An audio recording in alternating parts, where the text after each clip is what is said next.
অসুস্থতা, চাকরি চলে যাওয়া, ফ্যামিলি ক্রাইসিস, এগুলো তো মানুষের লাইফে আসতেই পারে, তাই না? এগুলো তো কখনো বলে আসে না। যদি আপনার মাসিক খরচা যদি 25,000 টাকা হয়, তাহলে আপনার বার্ষিক খরচা কত হবে? 3 লক্ষ টাকা, তাই তো? আপনার বার্ষিক খরচা 3 লক্ষ টাকা। তাহলে আপনাকে কি করতে হবে? ক্রাইসিসের সময় যেন এই টাকাটা যেন আপনার 6 মাস আপনাকে purely for educational purposes. All the information shared is based on personal opinion and publicly available data. Mutual fund investment are subject to market risk. Read all scheme related documents carefully. Please do your own research or consult a certified financial advisor before making any investment. The content in this video does not guarantee future returns. Thank you and invest. নমস্কার বন্ধুরা, wealth বিনিয়োগ চ্যানেলে আপনাদের সবাইকে স্বাগত আর একটা নতুন ভিডিওতে। আশা করছি সবাই ভালো আছেন, সুস্থ আছেন। আজকে খুবই একটা ইন্টারেস্টিং ভিডিও নিয়ে চলে এসেছি আপনাদের সামনে। আপনারা দেখতেই পাচ্ছেন যে বুদ্ধিমান লোকেরা এই 5 জায়গায় টাকা রাখে, আপনারও রাখা উচিত। আপনারা নিশ্চয়ই থাম্বনেলটা দেখেছেন, দেখেই ক্লিক করেছেন। তো আজকে আমরা এমন কিছু জিনিস জানবো যে একজন সফল এবং একজন বুদ্ধিমান লোক কোথায় ইনভেস্টমেন্ট করে, কিভাবে ইনভেস্টমেন্ট করে, ঠিক আছে? আজকে সেই বিষয়ে আমরা আজকে জানবো। নট অনলি মিউচুয়াল ফান্ড, শুধু মিউচুয়াল ফান্ড না, আরও কোন কোন ইনস্ট্রুমেন্টে কিভাবে আপনার লাইফটাকে আপনি সাজাবেন, আপনার পরিবারকে কিভাবে সুরক্ষিত রাখবেন, সব কিছু বিষয় নিয়ে ডিটেলসে আজকে আলোচনা করব। ভিডিওটি খুবই ইন্টারেস্টিং হতে চলেছে। আপনারা ভিডিওটি দেখতে থাকুন, কেউ স্কিপ করবেন না, ঠিক আছে? তাহলে বুঝতে পারবেন না। ভিডিওটি আপনারা দেখতে থাকুন। আর ভিডিওটি যদি আপনাদের ভালো লেগে থাকে, অবশ্যই একটা লাইক করে দেবেন, কমেন্ট করে জানাবেন কেমন লেগেছে, আপনাদের আইডিয়াটা কেমন লেগেছে, ঠিক আছে? আর চ্যানেলটিতে যদি আপনারা নতুন এসে থাকেন, চ্যানেলটিকে অবশ্যই সাবস্ক্রাইব করে বেল আইকনটিতে ক্লিক করে দেবেন, ঠিক আছে? তো চলুন যাওয়া যাক মেন ভিডিওতে।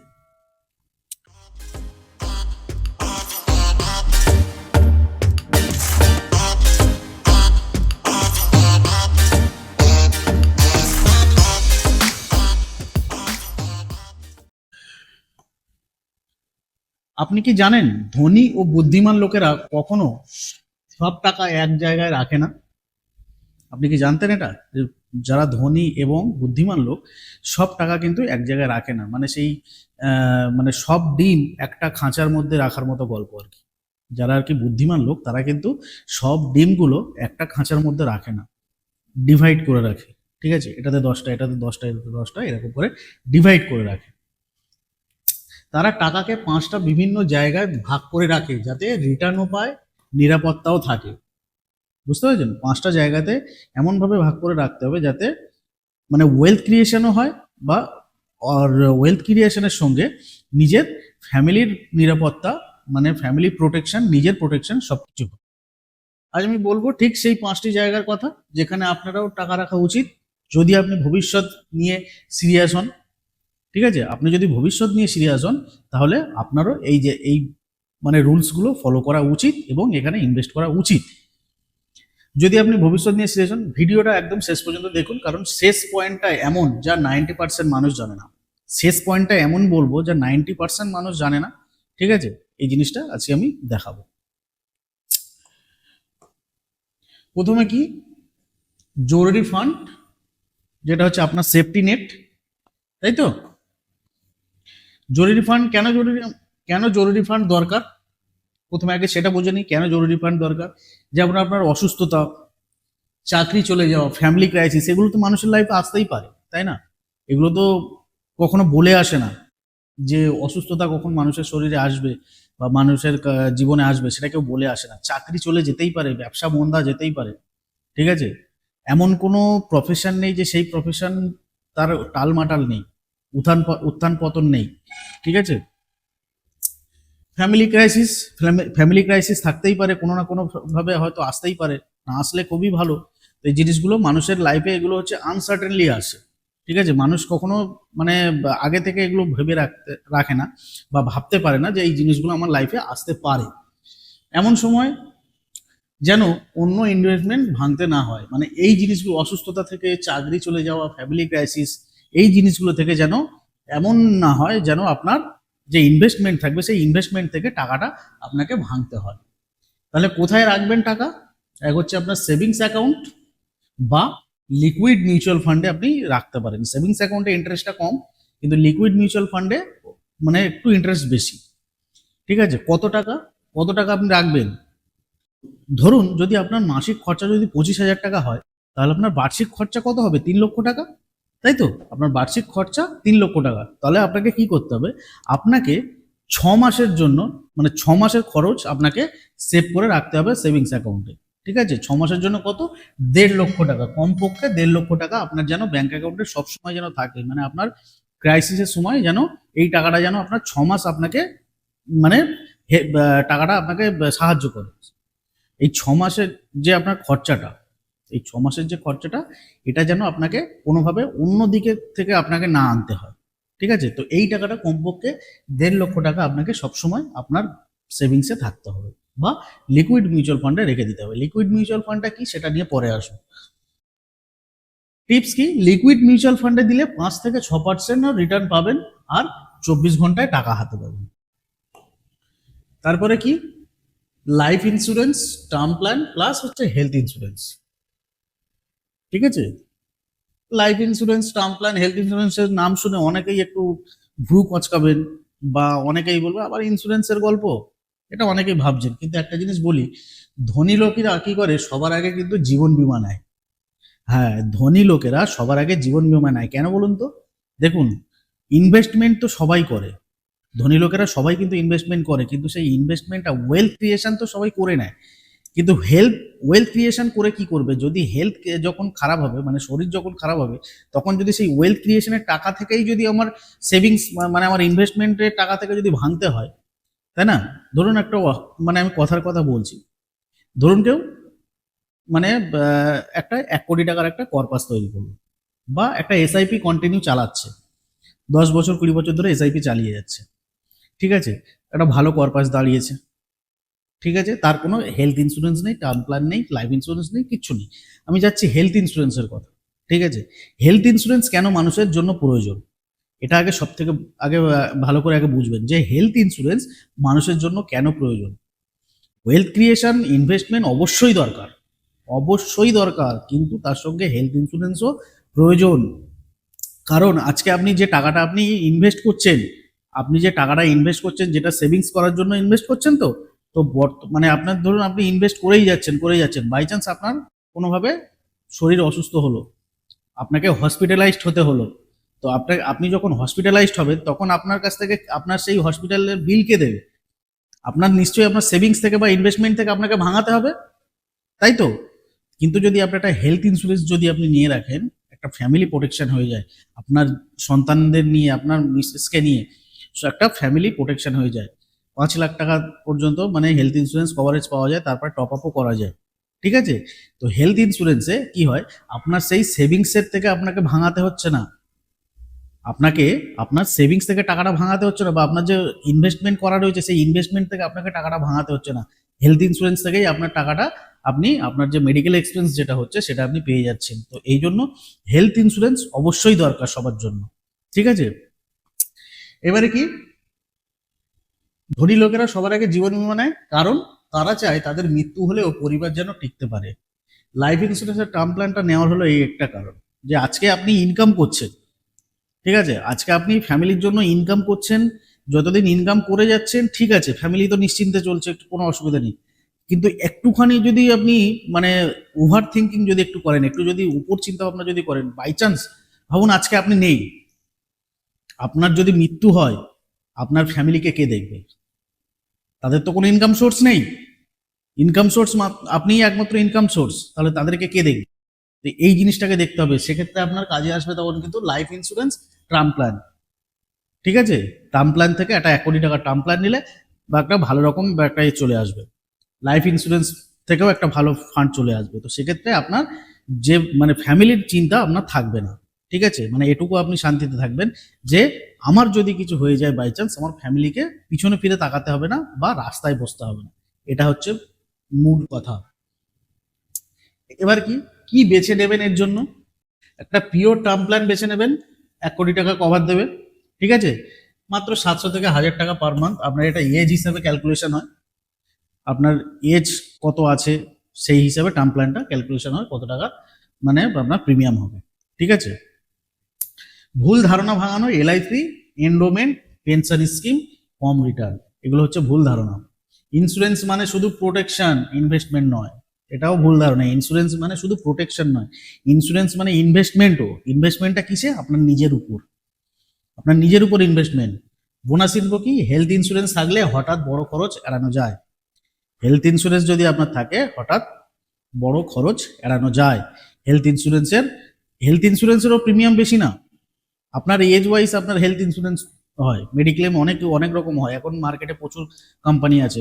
তবে একটা জিনিস, হেলথ ইন্স্যুরেন্স করার আগে সবসময় একটা কথা বলবো, এই দুটো জিনিস আপনারা মাথায় রাখবেন, যে কোন কোম্পানির, প্রথম কথা দেখবেন যে কোন হেলথ ইন্স্যুরেন্স কোম্পানির প্রিমিয়াম কম আছে, আর কোন হেলথ ইন্স্যুরেন্স কোম্পানির সেটেলমেন্ট মানে ক্লেম যেটা হয়, ক্লেমটা কত তাড়াতাড়ি আছে আর সেটা ক্যাশলেস আছে।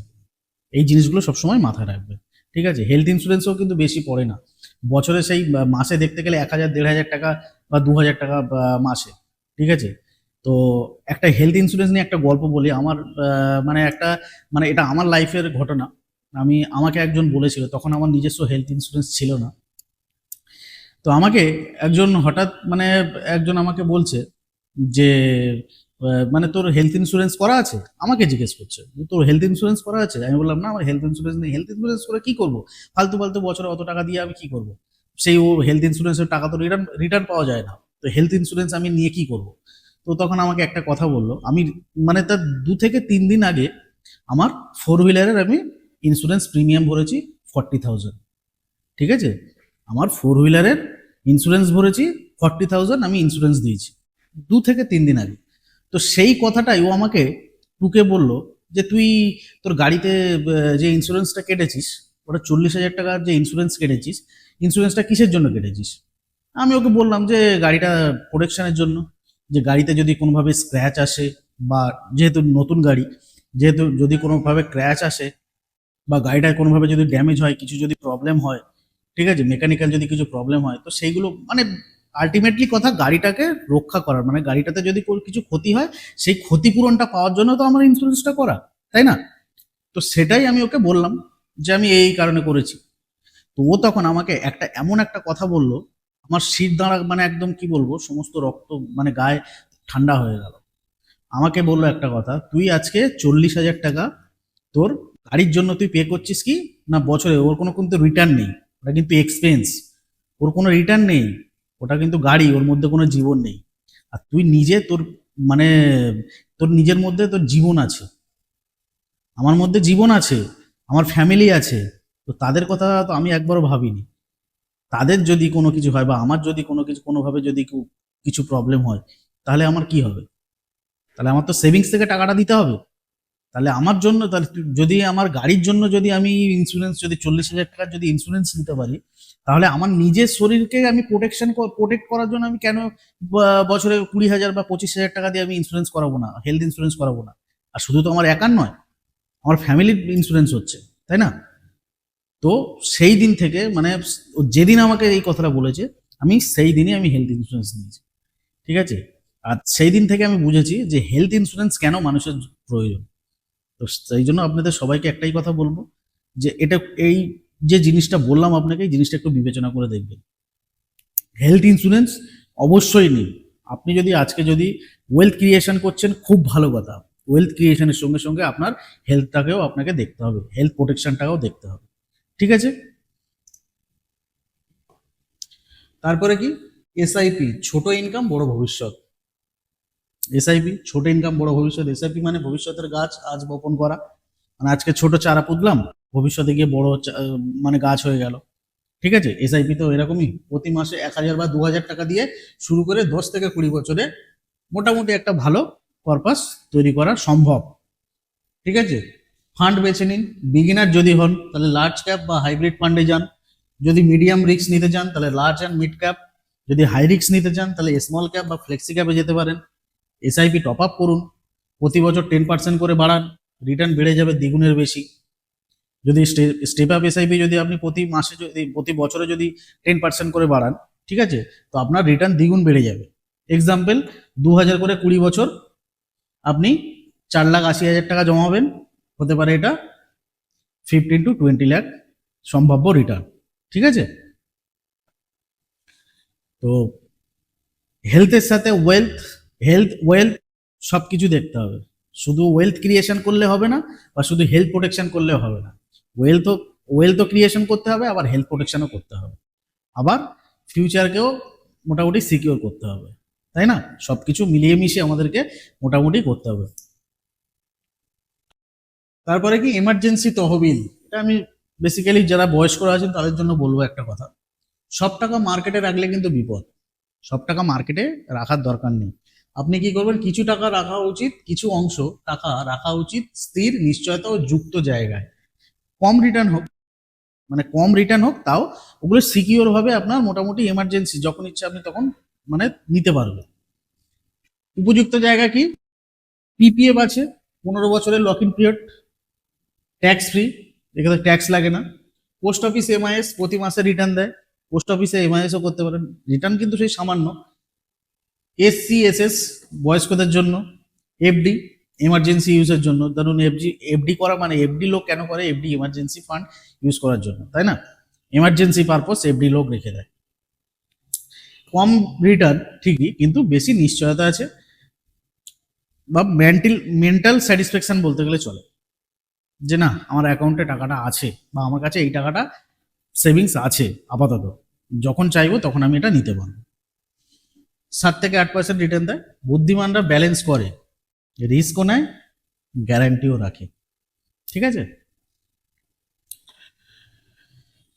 তারপরে কি সব থেকে যেটা ভাইটাল পয়েন্ট, নিজের উপর ইনভেস্টমেন্ট করা, এটা সব থেকে ভাইটাল পয়েন্ট। এটা যেটা বললাম আমি ভিডিওর লাস্টে, যে 5 নম্বর পয়েন্টটা বলবো, এটা হচ্ছে নিজের উপর ইনভেস্টমেন্ট করা। এই পয়েন্টটাই 90% মানুষ মিস করে, এই জিনিসটাই 90% মানুষ মিস করে। কি, যত নিজের উপর ইনভেস্ট করবেন তত ইনকাম বাড়বে।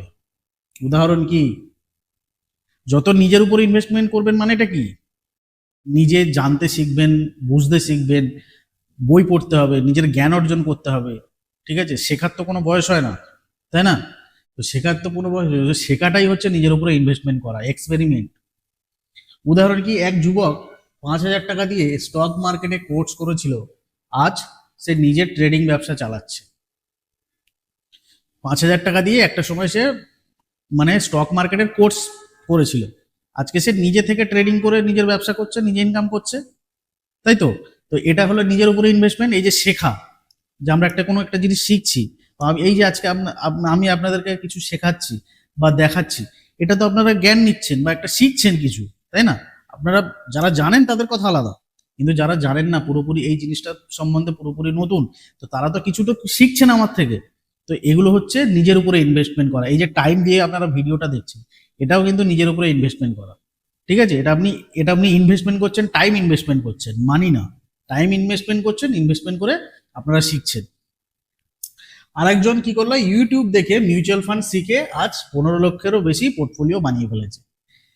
ইউটিউব দেখেও পোর্টফোলিও বানানো যায়, সেটাই বলছি আমি, ইউটিউব দেখেও পোর্টফোলিও বানানো যায়, কিন্তু সেটা সঠিক জিনিস সঠিকভাবে বুঝতে হবে, ঠিক আছে? সমস্ত কিছু জিনিস বুঝে সুঝে তারপর। ওয়ারেন বাফেট বলেন, the best investment you can make is in yourself, the best investment you can make is in yourself. বুঝতে পেরেছেন? তাহলে আজ আমরা জানলাম বুদ্ধিমানরা কোথায় টাকা রাখে। এক হলো জরুরি ফান্ড, লিকুইডিটি ফান্ড, দুই হলো টার্ম ইন্স্যুরেন্স প্রোটেকশনের জন্য, টার্ম ইন্স্যুরেন্স, লাইফ ইন্স্যুরেন্স আর হেলথ ইন্স্যুরেন্স। তারপরে কি, এসআইপি ওয়েলথ ক্রিয়েশনের জন্য, এমার্জেন্সি ফান্ড স্টেবিলিটির জন্য, নিজের উপর ইনভেস্টমেন্ট গ্রোথের জন্য। আপনিও এই 5টি জায়গায় টাকা রাখুন, তাহলেই ভবিষ্যৎ হবে সুরক্ষিত, স্বপ্ন হবে সত্যি, ঠিক আছে? যদি ভিডিওটি ভালো লেগে থাকে, অবশ্যই একটি লাইক করবেন, কমেন্ট করে জানাবেন যে ভিডিওটি কেমন হয়েছে, আর এর মধ্যে কিছু যদি আপনাদের ভ্যালু অ্যাড হয়ে থাকে আপনাদের লাইফে, অবশ্যই একটু জানাবেন, ঠিক আছে? যদি কিছু জানতেন না, যদি সেটা জেনে থাকেন জানাবেন, আর ভিডিওটি আপনার বন্ধুদের মধ্যে শেয়ার করে দেবেন। আমাদের চ্যানেলে যদি আপনারা নতুন এসে থাকেন, চ্যানেলটিকে সাবস্ক্রাইব করে বেল আইকনটিতে ক্লিক করে দেবেন, যাতে আমাদের পরবর্তী ভিডিওগুলো ছাড়ার সঙ্গে সঙ্গে আপনাদের কাছে নোটিফিকেশনগুলো যায়, ঠিক আছে? তো দেখা হচ্ছে আবার পরবর্তী এরকমই একটা কোনো ইন্টারেস্টিং ভিডিও নিয়ে। সবাই ভালো থাকবেন, সুস্থ থাকবেন, নমস্কার।